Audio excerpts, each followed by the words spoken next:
Hi friends, നമുക്ക് ഇന്ന് IRFCയുടെ result just ഒന്ന് ചുരുക്കത്തിൽ നോക്കാം. ഫോർത്ത് ക്വാർട്ടറിൽ നെറ്റ് പ്രോഫിറ്റ് 34% ഉയർന്ന് 1717 കോടിയായിട്ടുണ്ട്. ഇനി സെയിം ക്വാർട്ടറിൽ റവന്യൂ നോക്കുകയാണെങ്കിൽ 1.7% ഉയർന്ന് 6473 കോടിയായിട്ടുണ്ട്.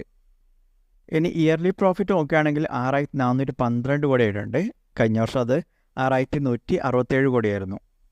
ഇനി 50,000 കോടി അവർ FY25 സമാഹരിക്കാൻ ഉദ്ദേശിക്കുന്നുണ്ട്.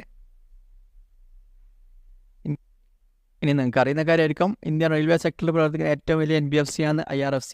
അവരാണ് കഴിഞ്ഞ വർഷത്തിൽ ഇന്ത്യൻ റെയിൽവേൻ്റെ ക്യാപെക്സിൽ 66% ഫിനാൻസ് ചെയ്തത് ഇവരാണ്.